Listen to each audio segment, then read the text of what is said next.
I love video games to the point where I would spend nights till 4 a.m. playing them until I replaced it with coding.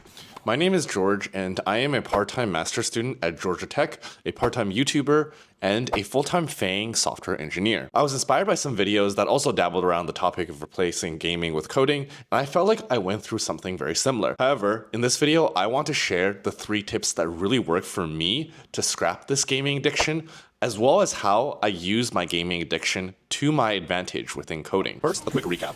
Back in the day, I would run to the library to play King of Fighters. I'm still a beast at that game. Junior high, I started playing Pokemon Emerald again. I was also amazing at that, mostly because I figured out a rare candy hack that allowed you to level up all of your Pokemon really quickly. I also became a pro Wii tennis player, Wii bowling player, and I'm super nice at Mario Kart Wii as well. Then later on in high school, I also dabbled around with some Valve games like Portal 1 and Portal 2. Now, from the outside, this all seemed completely fine because I was still doing well in school. It felt like to others I was still okay and this gaming addiction wasn't getting to me.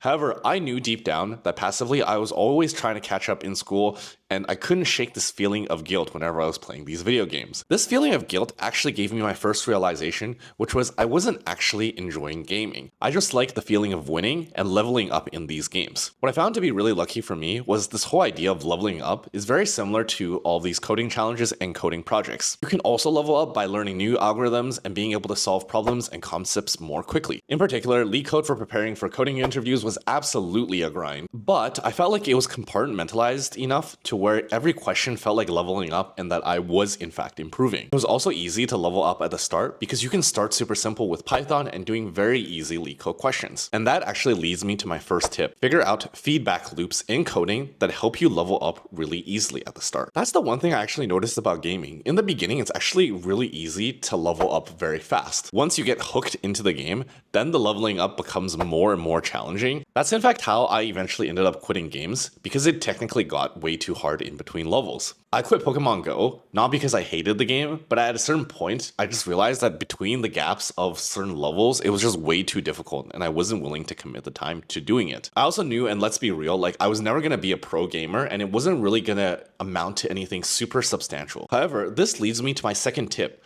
because there's going to be moments in coding where things get extremely difficult once you've gone through all the easy steps, where the gap between one level to the next becomes more and more apparent. You need enough motivation to convince yourself that you are in fact doing the right thing. And this can be applied anywhere. Think about the times in life where you are in between levels. For example, waiting to graduate, in between a coding project that you're struggling with, trying to figure out a new coding project.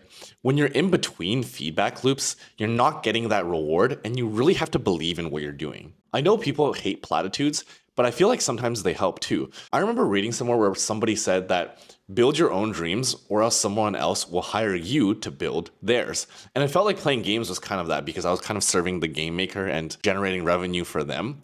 And I really wanted to build my own dreams.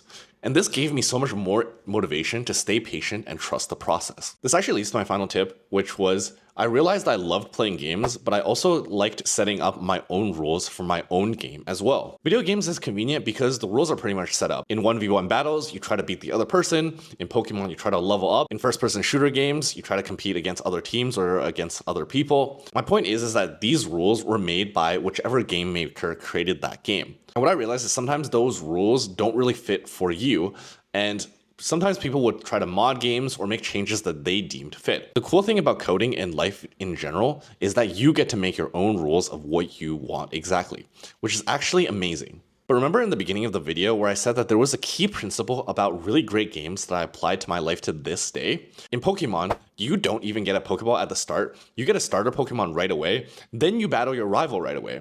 Then you're off and running, encountering Pokemon, and then the healers teach you how to heal your Pokemon, catch Pokemon, and go to the Poke Centers. It's super easy and super seamless to get started, and the rules are taught to you very naturally.